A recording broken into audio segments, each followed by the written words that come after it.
បងប្អូនខ្ញុំមានពីរចំណុចចែកជូនបងប្អូនមុននឹងបងប្អូនត្រូវការទិញ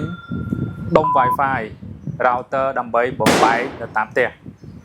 ទោះជាយើងទិញ TP-Link ឬក៏ Ruchi ដែលយើងបែកចេញពីដុំរបស់ Wi-Fi បងប្អូនគួរតែដឹងខ្ញុំមានពីរចំណុចដើម្បីចែករំលែកហើយណាមួយសម្រាប់ផ្ញើទៅភ្ញៀវរបស់ខ្ញុំដែលគាត់តែងតែសួរថាគាត់ប្រើយ៉ាងម៉េចគាត់ទិញយកទៅដោតមិនពួកគាត់តហើយអីចឹងណាបងជាធម្មតាយើងមិនប្រើដុំ Wi-Fi មួយនេះនៅតាមផ្ទះត្រូវទេអញ្ចឹងដើម្បីបំបែកបានគឺយើងមានខ្សែ network មួយខ្ទុយត្រូវទេខ្សែហ្នឹងគឺយើងដោតចេញមកខាងទៅដុំជាមួយនឹងដុំ Wi-Fi ដែលយើងមានស្រាប់នៅតាមក្នុងផ្ទះយើងរបស់យើងហ្នឹង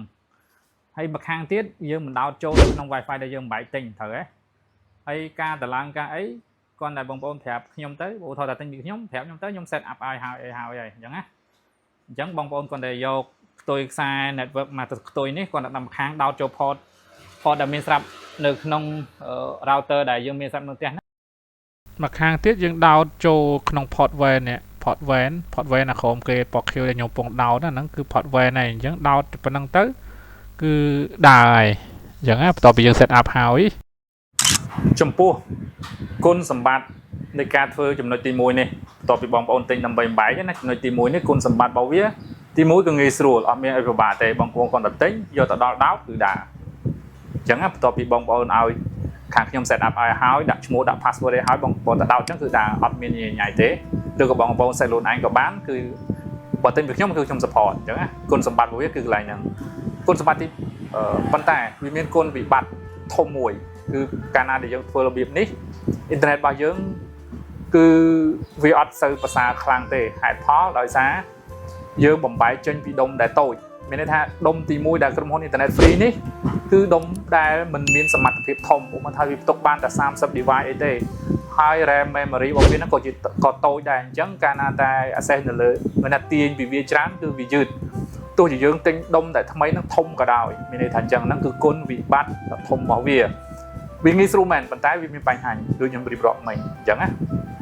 សម្រាប់ខ្ញុំគឺខ្ញុំមិនណែនាំឲ្យធ្វើវិធីទី1នេះទេចំណុចទី2គឺជាការធ្វើ brick mode នៅលើឧបករណ៍អ៊ីនធឺណិត Wi-Fi router ដែលយើងកំពុងតែប្រើ brick mode នឹងមានន័យថាម៉េច brick mode មានន័យថាយើងធ្វើឲ្យដុំ Wi-Fi ដែលយើងកំពុងតែប្រើរាល់ថ្ងៃនេះ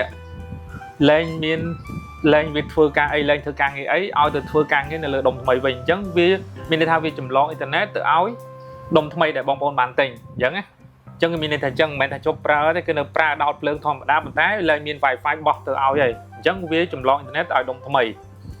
មានន័យថាអញ្ចឹងបន្ទាប់ពីយើងធ្វើ brick mode ហើយ port LAN ទាំងអស់នៅលើដុំ Wi-Fi ហ្នឹងគឺលែងដើរហើយដើរតែមួយរុនដើរតែមួយ port ដែលយើង up link ដោតចេញទៅដាក់ចូលទៅដុំថ្មីរបស់ដែលយើងបានទិញហ្នឹងទេអញ្ចឹងណាគុណសម្បត្តិរបស់វាគឺធ្វើឲ្យអ៊ីនធឺណិតរបស់យើង stable ដោយសារយើងទិញដុំថ្មីទៅវាធំជាងត្រូវអញ្ចឹងអ៊ីនធឺណិតយើងគាត់ជាខ្លាំងជាងហើយ stable ដើរលឿនជាងអញ្ចឹងណាព្រោះដុំ Wi-Fi វាធំជាងដែលយើងទិញក្រោយមានន័យថាអញ្ចឹងដុំចាស់របស់វាប្រកាសឲ្យវាដុំដែលក្រុមហ៊ុន free ឲ្យអញ្ចឹងវាមិនជាធំប្រហែលទេអញ្ចឹងណាតែវាមានគុណវិបត្តិមួយគឺលក្ខណៈស្មុគស្មាញតិចដោយសារឯការធ្វើ brick mode ទៅតាមក្រុមហ៊ុនមួយវាខុសគ្នាក្រុមហ៊ុនអ៊ីនធឺណិតណាយើងត្រូវការតាក់ទងទៅក្រុមហ៊ុនឲ្យក្រុមហ៊ុនគាត់ brick mode ឲ្យហើយការ brick mode ហ្នឹងវាក្រុមហ៊ុនខ្លះវាត្រូវចំណាយពេលមួយថ្ងៃអីដែរអញ្ចឹងណាព្រោះតម្រាំជាងចុះមកឬក៏យ៉ាងម៉េចហើយបងប្អូនអត់អាចធ្វើខ្លួនឯងបានទេតើតែពួកខ្ញុំជាងតែអាចធ្វើបានការងារហ្នឹងណាព្រោះត្រូវការតាក់ទងទៅក្រុមហ៊ុនបានគាត់ដាក់ជាងមកឬក៏មិនដាក់ទេគាត់ផាសអាព័ត៌មានគេហៅថា username PPUE ហ្នឹងឲ្យមកជាងដើម្បីជាងទៅ set up ឲ្យអញ្ចឹងវាមានលក្ខណៈស្មុគស្មាញបន្តិចកន្លែងហ្នឹងប៉ុន្តែចំណុចចុងក្រោយនេះគឺចំណុចទី2នេះគឺខ្ញុំសូមណែនាំស្អីការធ្វើរបៀបនេះធ្វើឲ្យអ៊ីនធឺណិតយើងដើរលឿនអញ្ចឹងដើរលឿនជាងដែលយើង up link ដែលយើងប្រើដុំចាស់ហើយយើងប្រើ up link ចូលទៅបំបែកដុំថ្មីមួយទៀតអាហ្នឹងវាដើរអត់ស្រួលទេដោយសារអី